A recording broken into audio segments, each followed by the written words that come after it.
Tonight, introducing our speakers, and here we are again to present. I'm trying to do two things at once here. I'm not good at that. But since Minister Stewart is not up here to do it, I'm going to have to do it. Oh, okay. I'm trying to do two things. I'm trying to set up the record and wait for you to introduce our speaker, because he's standing here ready to go. Yes.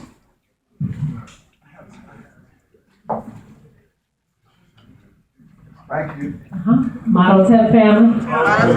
As you can see, as Dr. Higgins just said, this man of God stands ready. If you were here on last night in our intimate opening, he was the last presenter to come up and share a few words with us, and they were quite profound. And as I heard a sister just say, when he made his way up to the podium on last night, we had no idea what we were going to get.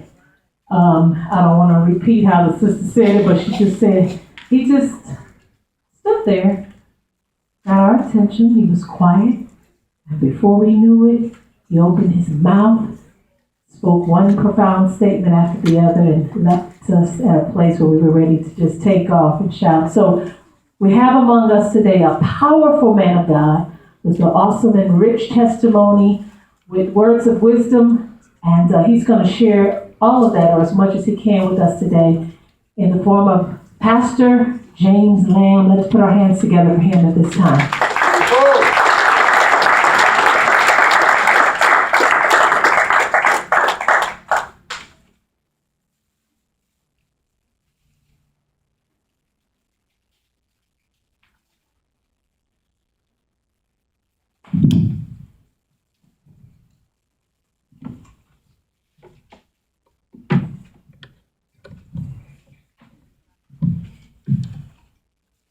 Thank you very much for that very gracious introduction. I would like to thank Dr. Hagan. It's a tremendous privilege and an honor to be here with you and to be in the presence of Dr. Jeffries, which is hard to explain. Never in my wildest dreams did I imagine as a young man that I would be in the presence of such scholars, such noteworthy historians. It's more than a dream come true. It's a great privilege to be among you. All of the previous speakers have powerful messages and have conveyed information that will enhance my life. So I want to thank each and every one of you, and thank all of you who are here now present. We're going to talk a little bit about our history, why we need our history. And I want to talk a little bit in preparation before I actually talk about the book Black. We were talking on yesterday, and we were galvanizing our minds and trying to elevate our consciousness to recognize that we live in thought. And as I was speaking to the young man about his and our collective blackness, I wanted to extend that conversation to you, young man, first of all, before I address any of the adults. We don't walk around ordinarily with this kind of knowledge. But when you look up into the heavens at night, what you see is blackness. There is more blackness in the universe than there is anything else. That blackness that you see is called dark matter. And that matter and that energy is what holds all of the galaxies together in their form. Otherwise, they would spin out of control. there is more power in the blackness than there is in the entire collective known universe. You come from that blackness. We come from that blackness. So when you walk around with that kind of knowledge, it should ground you to Mother Earth, knowing that you are the first creation of God. I can recall that a Caucasian man called me a boy one time, and I told him, anthropologically speaking, I'm your daddy.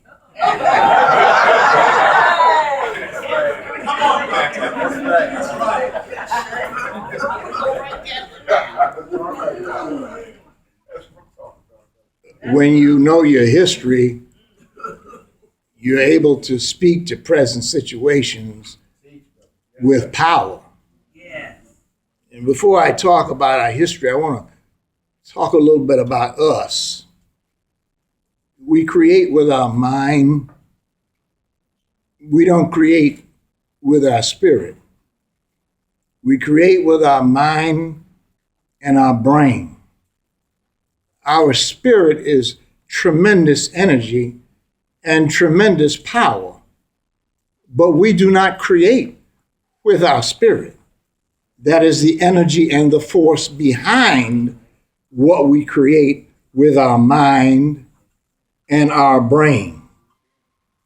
We look forward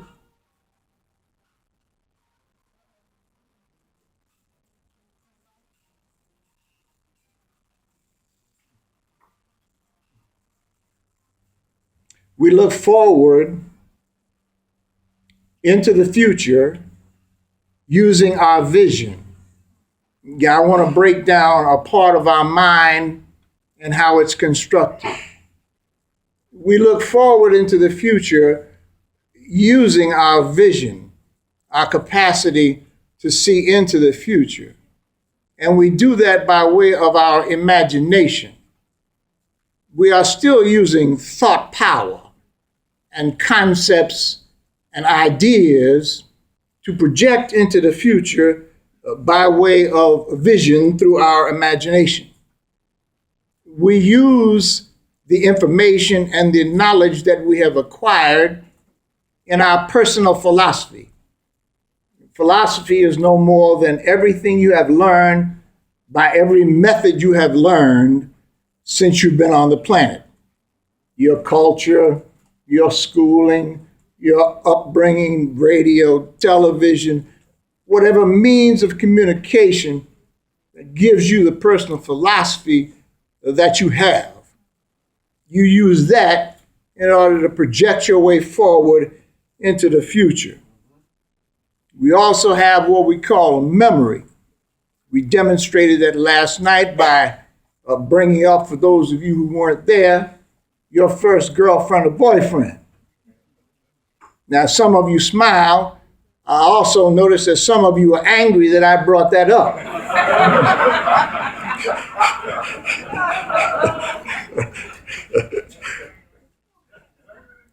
Another component of our mind is our conscience. Dr. Hagen spoke about spending time listening to your spirit. Part of that is your conscience. There's something in us connected to the divine, connected to the universe, that knows the difference between right and wrong. And when we sit quietly, we can hear that voice directing us in terms of what we should do. Many times, before we're going to do something, we may get a warning. The saying is, let your conscience be your guide. Your conscience can prevent you from doing the kinds of things that will put you into the kind of trauma that this young lady was telling you how to be rescued from. So let your conscience be your guide. Then there's another level called the subconscious. It is below the conscious level. I work in a prison. There are young men, I question them on their way out the door. I asked them, are you coming back? And they say, no, I'm not coming back. And then in the executive decision-making process or portion of the mind where most of the executive decisions are made here, they say, I'm not coming back. And they really mean that at the moment that they say that. Yes. But the subconscious has been programmed with the behaviors of their previous life, so that after they get out, they keep hearing these messages. Now, part of what I'm going to say in this section has to do with a new book that I'm developing. But I want to show you how critically important it is about brain function and your subconscious.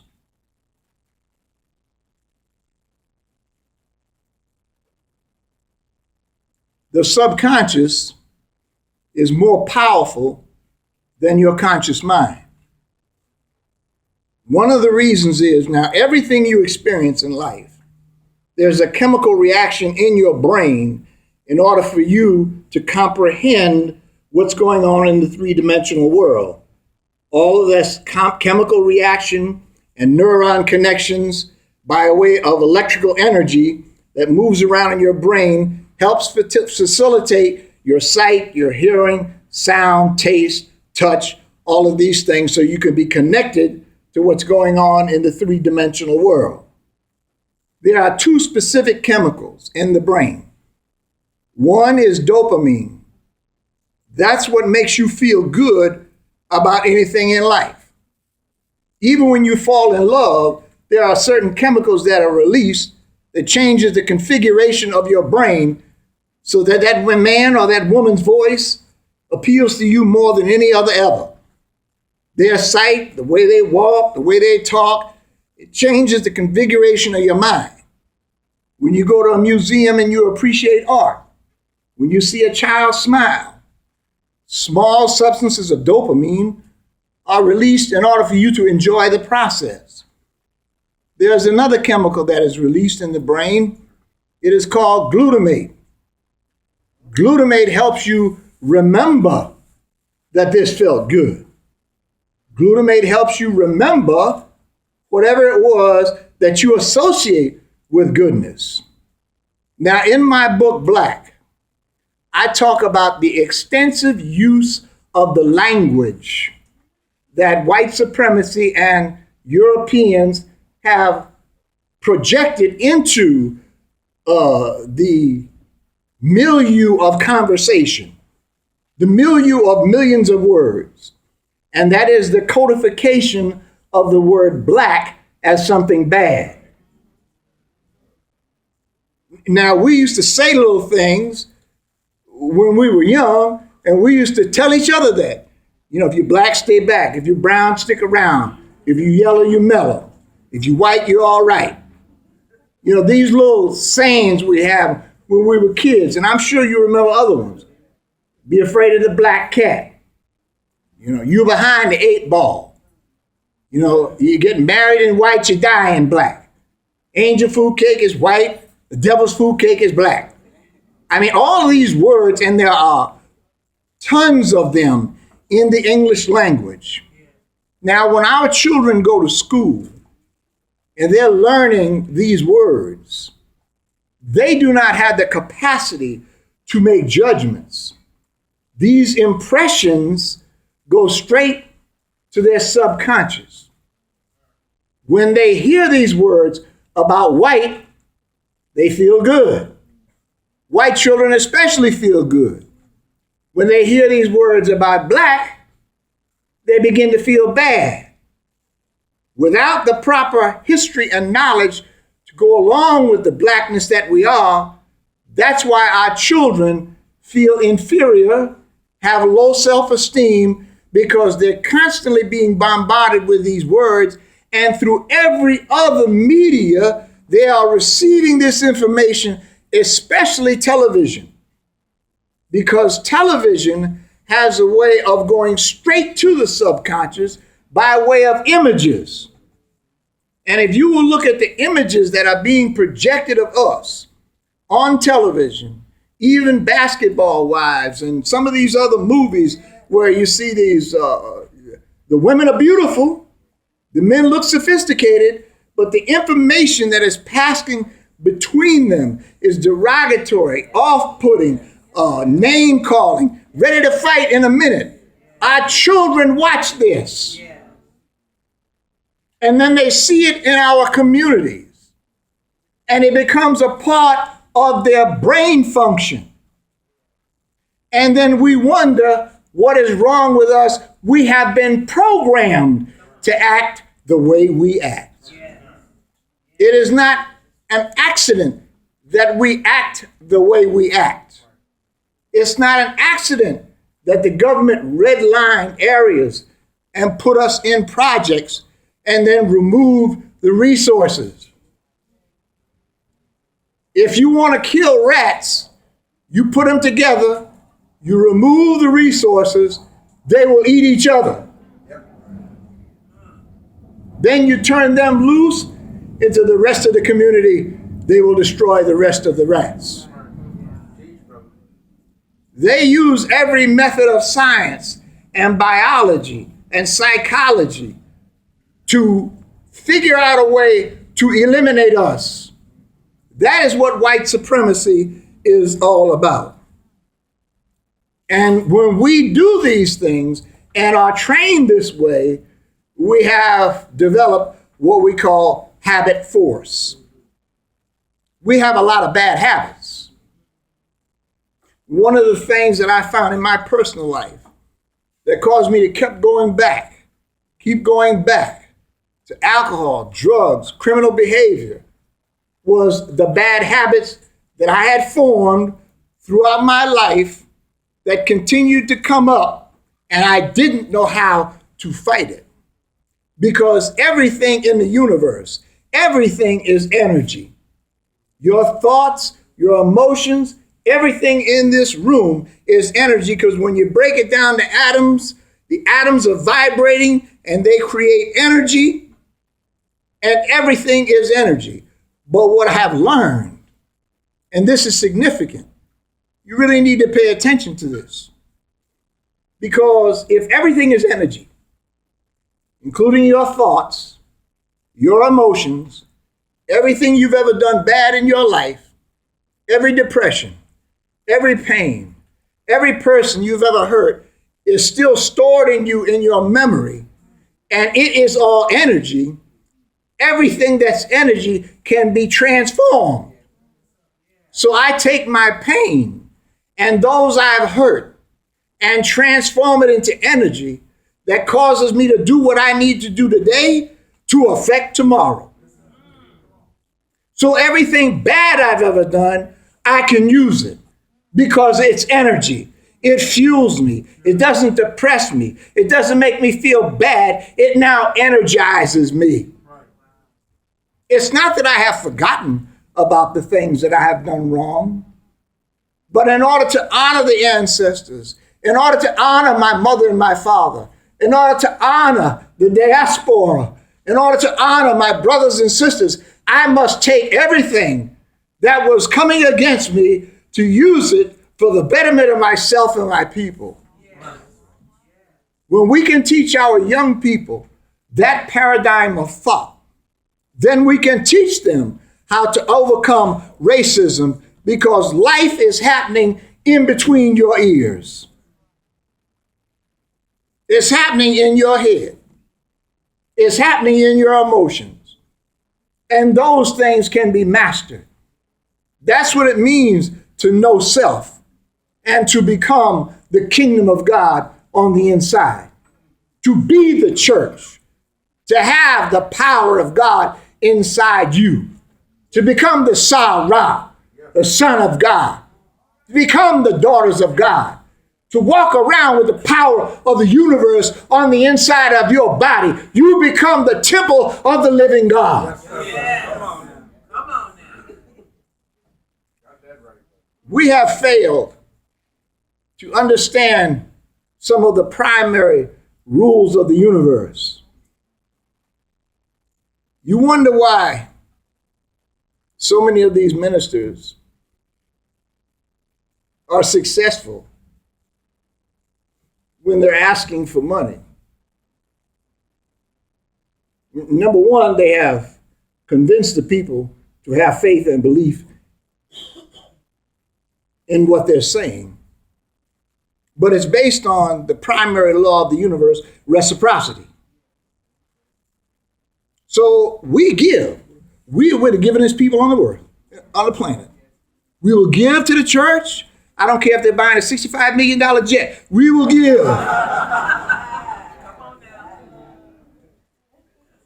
We've got churches on every corner, and generally our communities look bad. But do you know where we fail using that same law of reciprocity? I can't give you what I want for myself. I can't treat you the way I want to be treated. I can't see the God and recognize the God in you. I can't honor that because I only think of reciprocity in terms of giving money to God and I'll get blessed. But when I give you, I'm giving to God because God is in you. So when I bless you, I'm blessing God, I'm blessing myself. So when I build you up, when I lift you up, sister, when I talk about how great you are and the majestic power inside of you and the capability and the potential that you have, I'm giving to myself just as much as I'm giving to you. So we have failed to learn the basic law of reciprocity and what it really means among us. If we really treated each other the way we should treat each other, we wouldn't have the problems with white supremacy. The problem with white supremacy is not that it exists. The problem with white supremacy is that we buy into it. If we acted as if they did not exist and we had to only rely on ourselves, we would start to think. We wouldn't just react. We would think because our survival is at stake. We have fallen for the okie doke. Those buzzwords, freedom, justice, equality. Those are fake words. Those are words to appease you. If you're free inside, if you're justified by God, then you have power to exercise in the world. They're controlling our minds and our brains. Everything in the universe vibrates. As a matter of fact, I don't think there's a person here that can see a word coming out of my mouth. What you're actually hearing is the vibrations of my vocal cords, shaped by my tongue and mouth. Those vibrations are hitting your eardrum, anvil and stirrup. Those vibrations on the eardrum are moving through and touching some cilia, which translate those vibrations into images that you understand as words. But everything is a vibration. That's why when we come together, we feel this vibration. We feel this unity. We feel this power. We feel this magnetism and this glory and presence of God. And we can ascend to higher levels if we had a purity of purpose. If we recognize that we have been called to a worthy battle, a worthy conflict, the just nature of our battle, the deliverance of our people, the liberation of black people is a just cause. There's no reason to be ashamed of demanding justice and demanding it from ourselves. If we did what we needed to do, they wouldn't be able to do anything with us. We need to learn how to give, as the song used to say, good vibrations to each other. Stop putting each other down. Stop calling your kids bad. Stop telling them they're ugly. There's a difference between telling a child that they're bad and telling a child you may have done some bad things. Because you can correct bad things and do better things. You can do more things. You can do greater things. But if you tell that child is bad, they hear those vibrations. And after a while, the whole universe is telling them that black, they're bad. They begin to believe it. And then they begin to act out that scenario. We have magnetism. We have power inside our bodies to magnetize what we need. The brain works exponentially. When you have a thought, it goes out to get other thoughts like it. When you purify your thought process, when you energize your mind with the kind of information that you need in order to have good thoughts, creative thoughts, it goes out and get other thoughts like it. The brain works exponentially. That's why it's necessary to refine oneself, both physically, mentally, and spiritually, so that you have a purity of purpose and recognize that you have a righteous calling and a righteous cause. Then you can walk with dignity on the planet. You can walk fearless as a courageous warrior, knowing that every time you speak to somebody, you have the potential and power to speak good vibrations and to speak liberation. I don't need a pulpit. Every time I run into a young person, every time I have an opportunity, that's my opportunity to teach and to preach.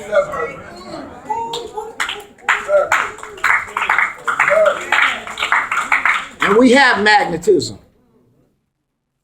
It's important for you to know that. Everybody was magnetized to this place. You were drawn to this place. You were drawn to this vision, this man, this purpose, because the vision, the man, and the purpose goes beyond the man. It's larger. What we're doing is larger. I shared with Dr. Hagen that I was still in the process of becoming conscious. And for those of you who are ever been in a holiness church, you know we got prophets. We got people that can hear from God and can speak to you in future tense. And I was sharing with Brother Hagen this. Now, I had been prophesied to before, so it was nothing new. And this woman said, "Could I pray for you?" And I'm looking at her, and really I'm thinking in my mind, she really is kind of dressed out of place. I mean, she wasn't overly sexually dressed or something. It was just the dress and stuff she had on, she just seemed like it just wasn't the proud. Anyway, I had a funny thought in my mind. They were like, "Who is this woman?" And the woman said, "Can I pray for you?" I said, "Sure, go ahead."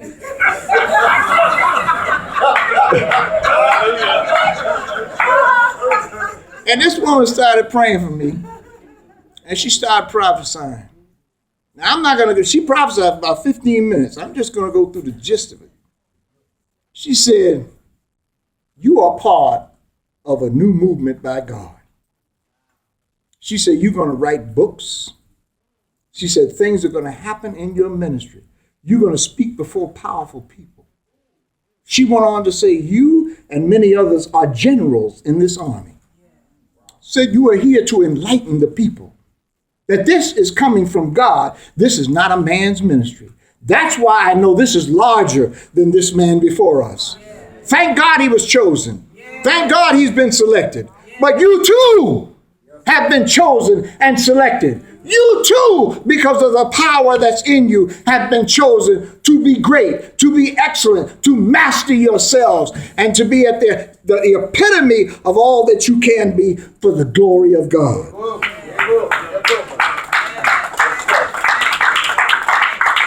I'm almost through, and then we can have some questions. I heard my brother this morning, Baruti. Is that Baruti? He spoke about the police. I just want to add something to that. I'm not taking anything away from what he said, but I just want to show you the difference when you understand power and energy and the science of your mind. When our young people encounter the police, they may think that they have rights under the Constitution. And they do. But there's some more fake laws and words. Because the policeman doesn't recognize your right to have that privilege and that authority. So there's an imbalance of power. Not only is he the authority figure and has a gun, but he doesn't respect what you have to say. So the question is not necessarily that we have to acquiesce and humble down. The question is, how do we control the situation? How do we master the situation? So we must use our vibratory power, our mental power, to control the policeman. I'm not acquiescing if I say, yes, sir. No, sir. Yes, sir. Whatever you say, sir. Have a nice day, sir. I am using my vibratory energy to control that policeman. I am bringing him into subjection to the power of God in me.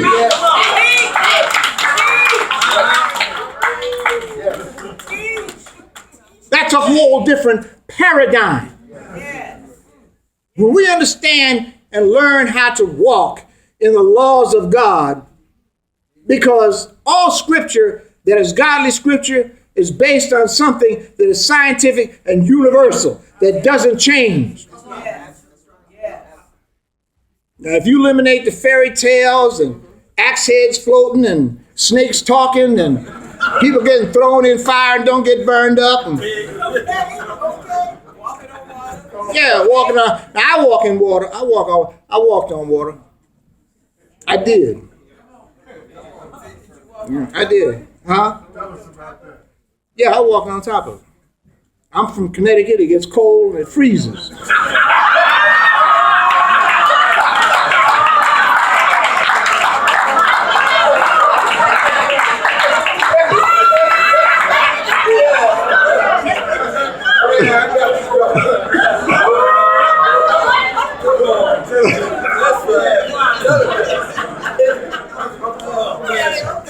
So I can walk on water.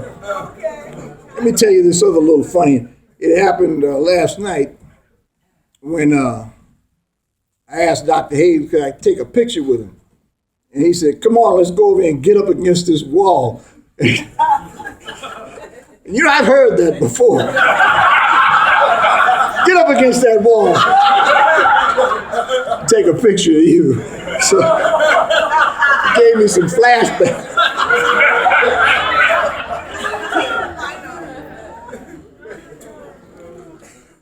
But there's a section in the book called Dinkinesh. You know, you've seen this movie Lucy. Maybe some of you have seen. Well, that's really just a play on words. You know, the real bones that were found in Africa that were 3.6, 4.3 million years old were found by an African doctor who had studied in America. And he named those bones Dinkinesh, which means thou art beautiful. When they gave the bones to the Europeans, they heard a song, Lucy in the Sky with Diamonds. They named the bones Lucy. Well, they made this movie about Lucy, you know, where she had the power to control everything. But in the end, when she reached the supreme level of her intelligence, she turned black.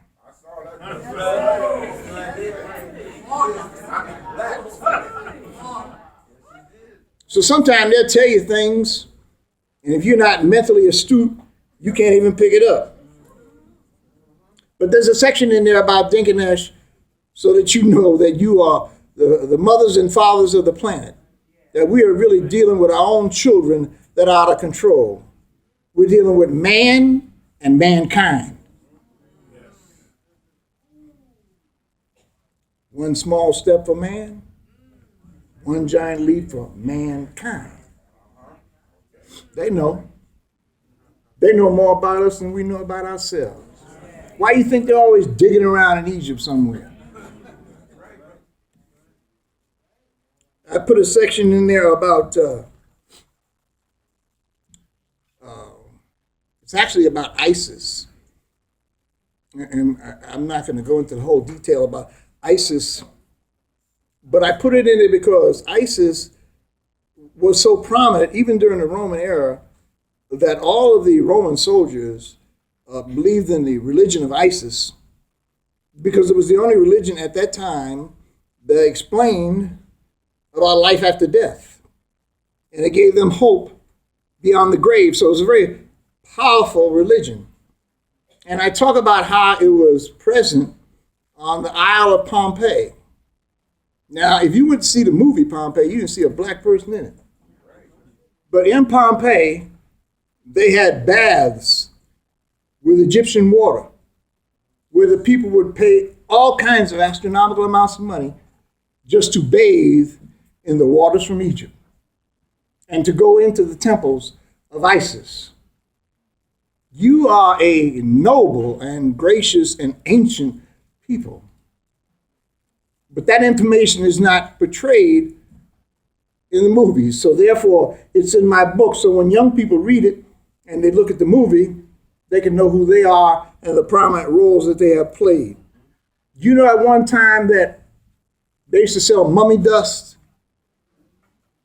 Yeah, that's the bones of the mummies they found. And white people used to eat it. Yeah, because they were so enamored with the power. You see, Egypt was what Jerusalem is today. Everybody from all around the world came to Karnak, came to Egypt, came to study there because that's where all the knowledge was. That's where all the universities were. That's where all the power was. That's where all the medical treatises were. That's where all the information for operations, for all kinds of philosophies, where statesmen and scholars and diplomats and kings, that's where all the knowledge was, the power was. But somehow we got fooled into going now to Jerusalem and Paris. But I'm going to talk about two more things, and then I'll be finished and we'll have some questions. I want to talk about prayer. Now, we've been taught that prayer is a conversation between us and God, asking him for what we want. And I do that. I think we all do that. Especially when we get in trouble, we call on God.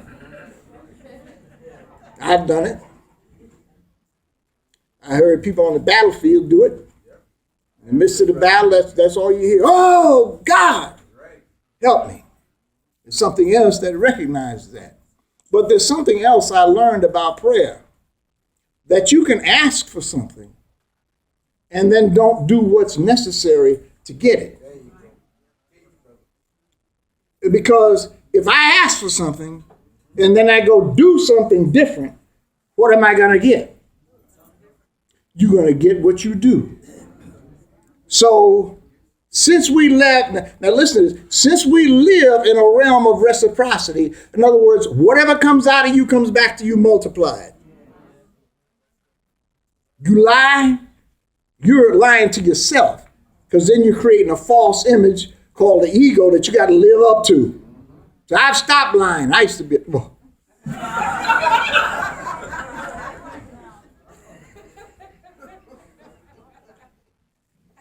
But I used to live in this realm of lies. But I have learned that if you really want something from God, ask, and then you got to do in order to get it. You can't pray for a job without preparing yourself for a job. You can't pray for a college education without preparing yourself to go to college. You can't pray to accomplish something without doing the necessary groundwork to get there to do it. You have to use those two things at once, because body language is a conversation to God. What you do is a conversation to God.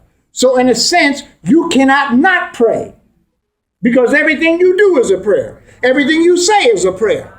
Since you live in a realm of reciprocity and whatever comes out of you comes back to you multiplied, you got to learn how to refine your whole life to become a prayer.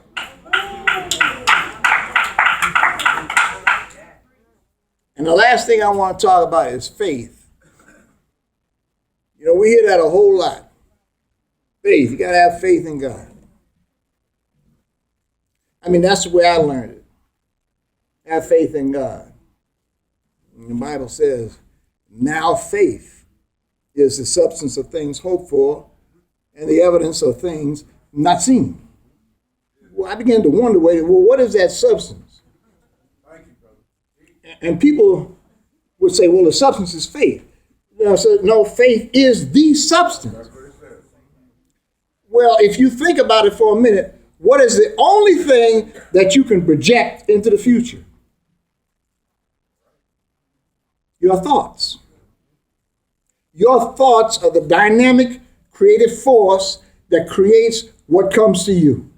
That's why you have to refine your thinking. That's why you have to be focused in your mind. That's why you have to study to know how to use the facility of your mind and your brain. These are gifts and talents that you have been given. What they have done is convince us that they're supposed to do the thinking.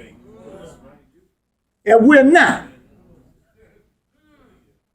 We have to learn how to think, critically analyze, because you are a creature of faith. You cannot not exercise faith because you cannot not think.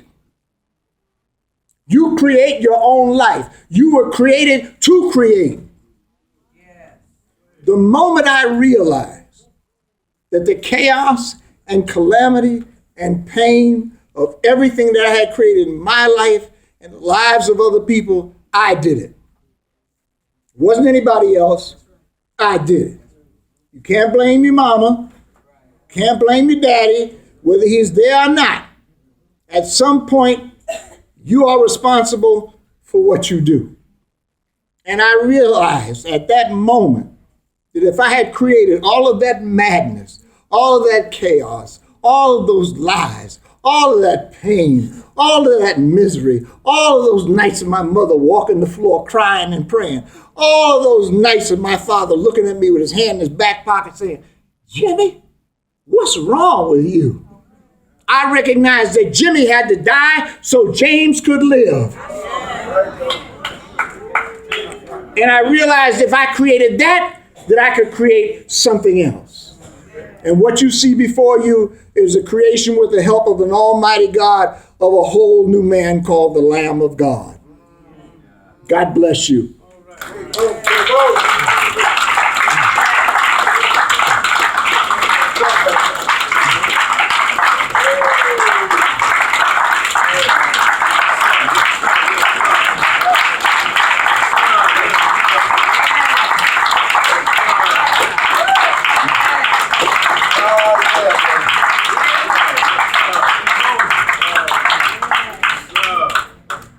And today I understand who's doing it, not me.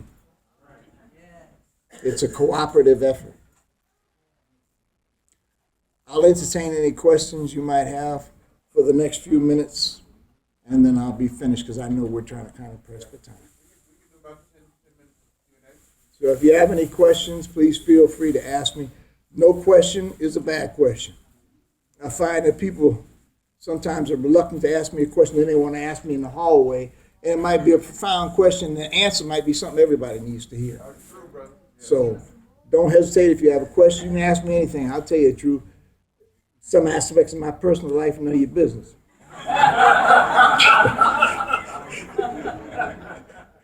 Yes, ma'am.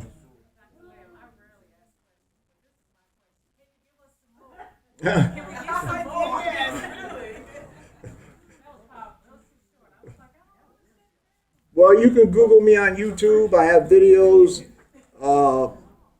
interviews that I have done. I'm working on my next book. Part of what I said is in the book called The Revelation of Power, especially about the mind, how to organize your mind. It's a very powerful book to show you how to exercise the use of your mind. It goes into meditation, how you can use meditation and silence to access the universe, to access higher realms of power, the ancestors and other hierarchies of power, so that they can guide you, so that you become a more effective individual in this three-dimensional world. Yes, sir. Can you tell us a little bit about yourself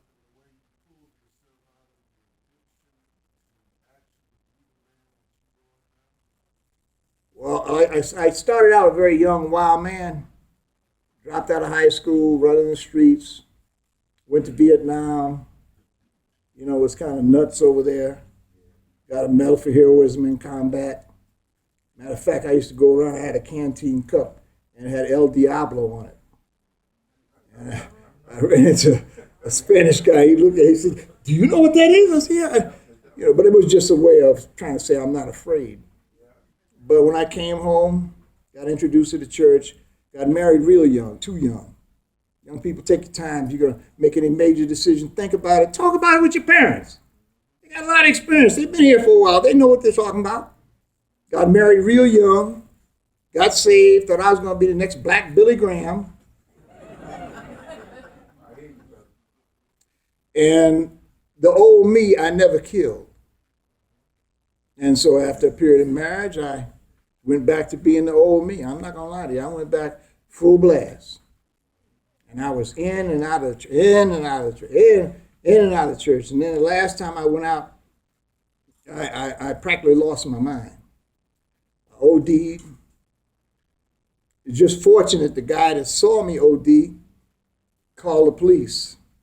They had just instituted a program in New Haven, where I'm from, where they could trace the call back to where the call came from because he didn't know where he was. I just saw him on the street and he came up to my apartment, but he didn't know where he was. And it was just like that commercial. I woke up, the police, the fire department, everything. I was getting ready to run. And I lost the use of my arm for about 3 weeks. I have never, my mind, my brain has never worked the same since.